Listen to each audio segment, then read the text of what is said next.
Berdiri teguh karena Injil. Renungan ini diinspirasi oleh bacaan 1 Korintus 15 ayat 1 sampai dengan 8. Dan sekarang, saudara-saudara, aku mau mengingatkan kamu kepada Injil yang aku beritakan kepadamu dan yang kamu terima, dan yang di dalamnya kamu teguh berdiri. Oleh Injil itu, kamu diselamatkan, asal kamu teguh berpegang padanya, seperti yang telah kuberitakan kepadamu. Kecuali kalau kamu telah sia-sia saja menjadi percaya. Sebab yang sangat penting telah kusampaikan kepadamu, yaitu apa yang telah kuterima sendiri ialah bahwa Kristus telah mati karena dosa-dosa kita. Sesuai dengan kitab suci, bahwa ia telah dikuburkan dan bahwa ia telah dibangkitkan pada hari yang ketiga, sesuai dengan kitab suci, bahwa ia telah menampakkan diri kepada Kefas dan kemudian kepada ke-12 muridnya. Sesudah itu, ia menampakkan diri kepada lebih dari 500 saudara sekaligus. Kebanyakan dari mereka masih hidup sampai sekarang, tetapi beberapa di antaranya telah meninggal. Selanjutnya, ia menampakkan diri kepada Yakobus, kemudian kepada semua rasul, dan yang paling akhir dari semuanya, ia menampakkan diri yang juga kepadaku, sama seperti kepada anak yang lahir sebelum waktunya. Demikianlah sabda Tuhan. Syukur kepada Allah.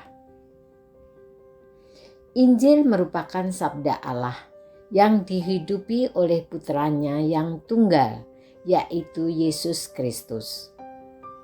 Jadi, ketika Paulus bicara dengan jemaat di Korintus, ia sungguh-sungguh menekankan agar mereka percaya kepada sabda Allah, yaitu Injil.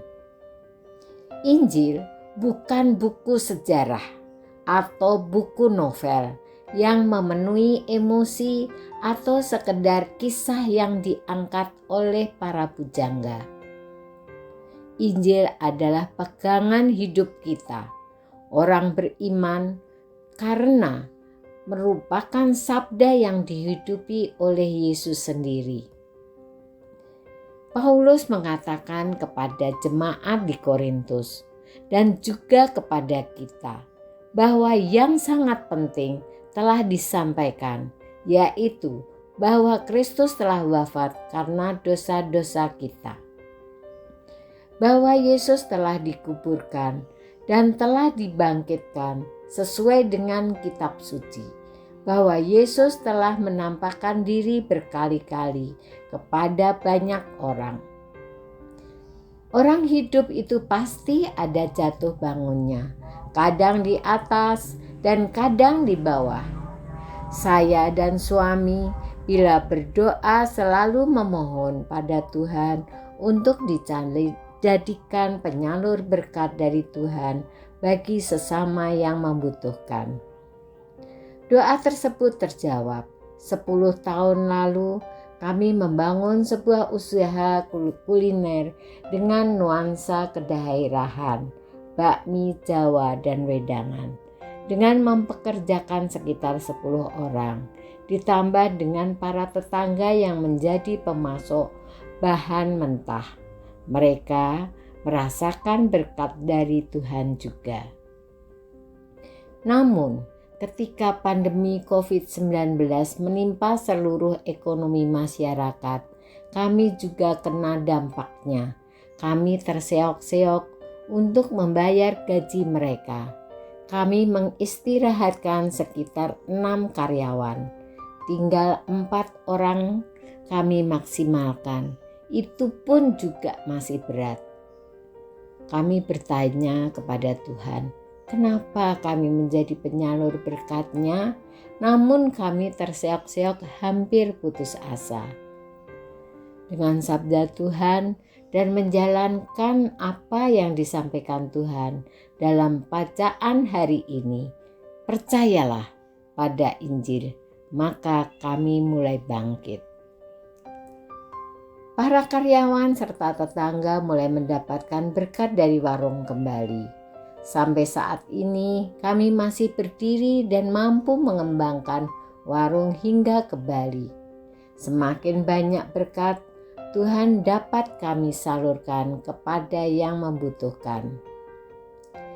Dengan perikop yang disampaikan oleh Paulus, sangat membantu kami berdiri teguh untuk selalu berpegang pada Injil, yaitu sabda Tuhan sendiri. Marilah berdoa. Tuhan, Tuhanku, Engkaulah yang selalu menjadi andalan kami. Melalui Injil-Mu, tuntun kami selalu rendah hati, meskipun kami jatuh, tidak mengeluh. Dan ketika kami Kau limpahi berkat, kami tetap setia untuk menyalurkan berkat-Mu pada sesama. Utuslah Roh Kudus-Mu untuk menuntun kami, agar selalu memuji-Mu. Amin.